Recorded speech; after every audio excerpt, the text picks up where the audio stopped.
మొదటి పత్రిక 5వ అధ్యాయం. తోటి పెద్దను, క్రీస్తు శ్రమలను గూర్చిన సాక్షిని, బయలుపరచబడబోవు మహిమలో పాలివాడనునైన నేను మీలోని పెద్దలను హెచ్చరించుచున్నాను.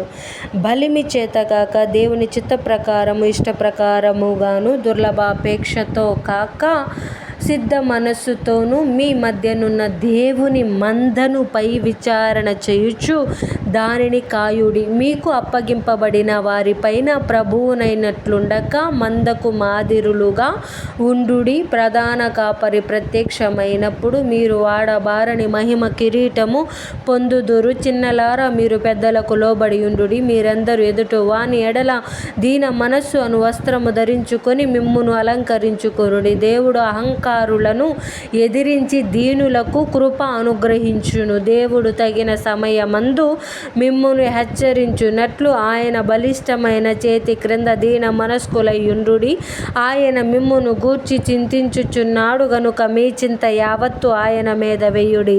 నిబ్బరమైన బుద్ధి గలవారై మెలకువగా ఉండుడి. మీ విరోధి అయిన అపవాది గర్జించు సింహము వలె ఎవరిని మృంగుదునా అని వెదకుచూ తిరుగుచున్నాడు. లోకమందున్న మీ సహోదరుల యందు ఏ విధమైన శ్రమలు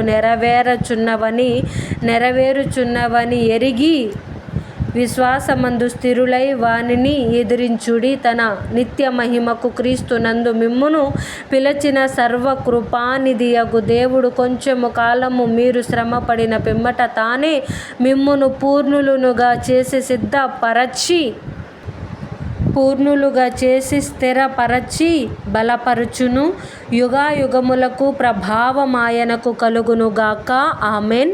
మిమ్మును హెచ్చరించుచు ఇదియే దేవుని సత్యమైన కృప అని సాక్ష్యము చెప్పుచు సంక్షేపముగా వ్రాసి మీకు నమ్మకమైన సహోదరుడని నేనెంచిన సిల్వాను చేత దీనిని పంపుచున్నాను. ఈ సత్య కృపలో నిలకడగా ఉండుడి. బబులోనులో మీవలే నేర్పరచబడిన ఆమెయు నా కుమారుడైన మార్కును మీకు వందనములు చెప్పుచున్నారు.